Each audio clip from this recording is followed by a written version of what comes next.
All right, guys, here we go. Still in 4.3, we're now finally going to multiply rational expressions together. So let's start out with part A, which is a whole bunch of monomials being multiplied together.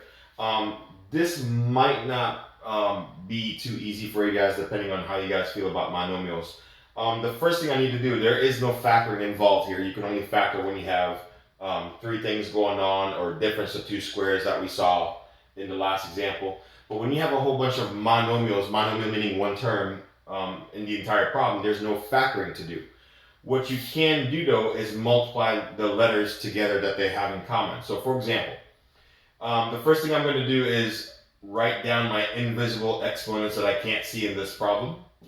So they all have an exponent of 1, we just can't see it. Now I'm going to go ahead and start multiplying the top two things and then the bottom two things together. Let's start with the top two things. You've got 2 times 3, which is 6. That's simple enough, right? Your x's, since they both have the letter x, you can multiply them together. Now, I don't know if you guys remember when we did rules of exponents. When you multiply two of the same bases, you're supposed to add the exponents, right? Anyone remember that? So x1 times x2, when you add them 1 plus 2, that gives you 3x's. Now, this is the only y up top, so that y1 stays the same. On the bottom, I guess you can write the number 1 in front of z and multiply that by the 4. Well, 1 times 4, that's still going to give me a 4. Now, for the z's, there are two z's, so you can multiply them together. z1 times z1, again, when you multiply two of the same bases, add the exponents. So 1 and 1, that will give you 2 z's. And there's only one y on the bottom, so I'll keep that one the same. Now, even though there's no factoring, you are supposed to simplify this by reducing it or canceling out what they have in common.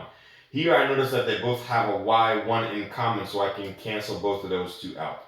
So your final answer here would be a 6x cubed over a 4z to the second.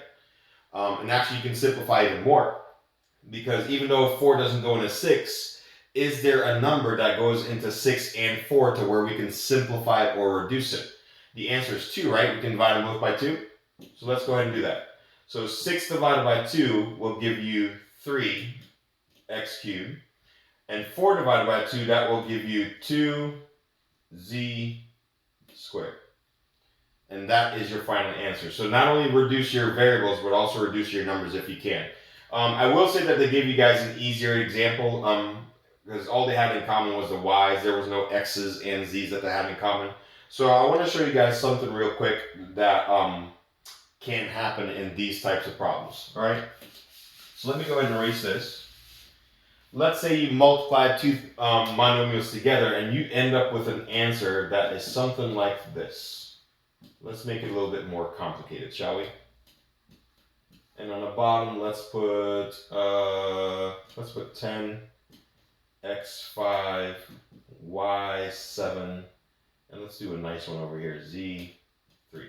So I want to show you guys like a more complicated. So again, let's say you multiply two things together, and this is what your answer would be. First off, you can reduce the 4 over 10, right? Because 2 goes into both.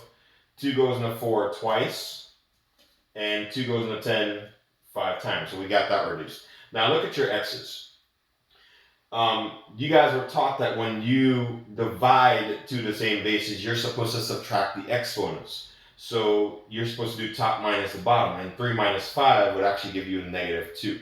But there's actually a better way you can use only for this section. Since they all have x's in common, you can cancel out x's, right? Top and bottom. The question is, what's the most amount of x's you can cancel out? Well, the lowest one only has x3, so that's the most amount right there. So that means I can cancel out 3 x's on top and on the bottom. Well, if I cancel out 3 x's on top, those are all gone. If I cancel out 3 x's on the bottom, if I cancel out 3 out of 5, that means there will be 2 left, right? So on the bottom, you would have 2 x's left. Same thing with the y's. You're supposed to subtract 2 minus 7, that's negative 5, but there's an easy way to approach this. Let's see how many y's, what the most amount of y's is that you can cancel out top and bottom. Well, the most amount is the least amount, in this case 2. You can cancel out 2 each. Well, 2 out of 2, that's gone. If you cancel out 2 out of 7, you'll be left with 5. So the bottom will have 5 y's left. So however many you cancel, you're supposed to cancel that on top and bottom. Okay? Now for the z's, You can use the subtraction thing if you wanted to, because this will work out nicely, because 6 minus 3 is 3. But again, let's just stick with the canceling thing. The most amount of z's I can cancel is 3 of them, the lowest amount. If you cancel out 3 out of those are all gone. If you cancel out the same amount, 3 up top, well, if I cancel out 3 out of 6, you'll be left with another 3, right? So you'll be left with 3 z's on top. So this would be the simplified form. That was a lot more complicated than the example the book wanted to show you, wasn't it? So I just wanted to show you guys that in case you come across one of these on your worksheet. For part B, I do see that some of these have a binomial, which is 2 terms, and then even a trinomial, which means there is factoring involved, okay? But before we do factoring, keep in mind we talked about domain in the last example. Your domain is what the bottom cannot equal. Now, there's nothing to solve for, but I do see there's 2 different variables, a y and a z. And the only number that you can plug in to make this y and a z 0 is the number 0 itself. Because the variable, there's no number attached to it. So here I'm going to write your domain is y cannot equal 0. Because if I would plug in 0 on the bottom for y, the whole thing would be 0, right? And we can't divide by 0. Same thing for the z, I'm going to write z cannot equal 0. Because if I plug in 0 there, this whole thing on the bottom would be 0, and so would this. And again, we cannot divide by 0.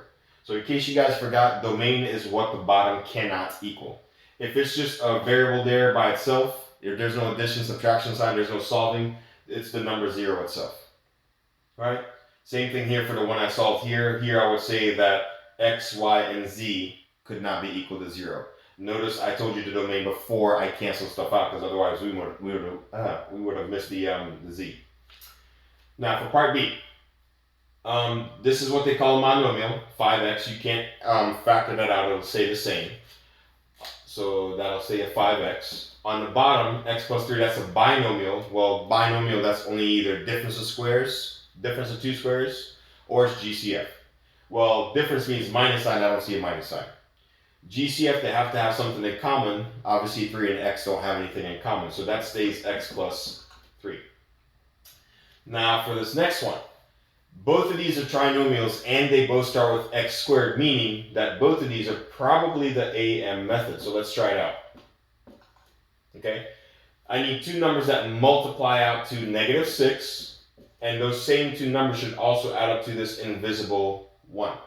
So let's try out a positive 3 and a negative 2. Let's see if that works.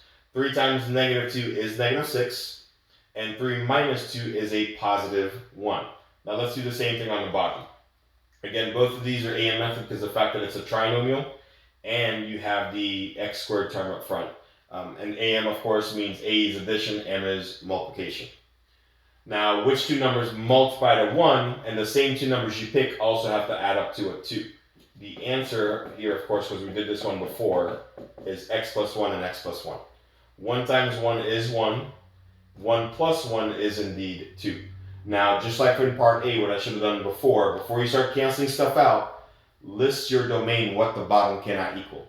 And you can simply do that by looking at everything on the bottom and setting everything equal to 0.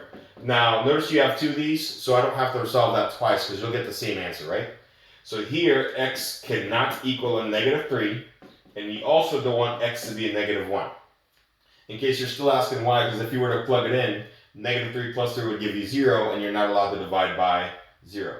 Same thing here, if I plug in negative 1, both of these would be 0. You can't divide by 0. After you list your domain, now you can go ahead and simplify by canceling stuff out. So let's see what they have in common. I noticed that they both have an x plus 3 in common. Now you guys might think, well, can you really cancel that out because they're in 2 different fractions? Yes, you can. In the previous example, I said the only rule for canceling stuff out is one has to be on top, one has to be on the bottom. Where they are in that fraction does not matter. So I can cancel out this x plus 3 over here and this x plus 3 over here. I don't see that they have anything in common up top and bottom. So the remainder, what you have left over, is your answer. So up top, let's see what you have left. You have this 5x up top, and you also have this x minus 2 in parentheses. On the bottom, you had x plus 1 and x plus 1. So there's a lot left over. Sometimes there's not a lot of stuff that cancels out. So your remainder, what you're left over, is the simplified form of when you guys multiply these 2 rational expressions. All right, not too bad, right? Now let's try out one more. Part C, I do see that this thing is difference of two squares, and again, the reason I recognize it is because it has a minus sign between two things. Plus, I notice that I am able to take the square roots of both of those. So you have, let's see, two parentheses. I know x times x will give me my x squared. Well, the square root of 16 is going to give me a 4 for each. Well, now what kind of 4s do I need so that when I multiply them, I'll get a negative 16? In this case, one has to be positive, one has to be negative. You can put the negative first and then the positive if you would like. Now, on the bottom, we've had a problem like this before where we had to fix it. Because keep in mind, you want your x term to come first and then your constant number. And you never want your leading term to be negative. So what we did in the previous example is I'm going to factor out a negative sign. What that's going to do is going to flip-flop these signs. So if I take that negative out of the x is now positive, okay? Pretend there's a 1 right here. If I take 9 and divide it by negative 1, I'll get negative 9. So after you factored out that negative sign, notice that the two signs flip-flop. The x was negative, it's now positive. The 9 was positive, it's now negative. You can get the same effect, by the way, by multiplying the whole thing by negative 1. But in this type of stuff, they want you to factor out a negative 1 instead. So on the bottom, you'll have that negative 1 factored out, and then the x minus 9. Now, second fraction, let's do some more factoring. I see that they're both trinomials, and they both start with x squared. So both of these are definitely the AM method. Okay, so let's see how we can factor. I need two numbers that multiply to negative 90. And those same two numbers should add up to a positive 1. So I know 10 and 9 can give me 90. Can 10 and 9 also give me a positive 1 somehow? It can if you choose a positive 10 and a negative 9. Because 10 times negative 9 is negative 90, right? And then 10 take away 9 is positive 1. Let's do the same thing on the bottom. I need two numbers that multiply to 40, but also add up to 14.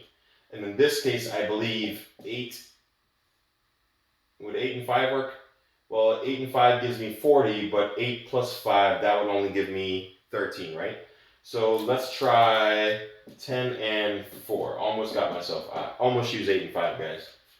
Okay, that would have given us 13 instead of 14, in case you guys are wondering why we didn't use 8 and 5.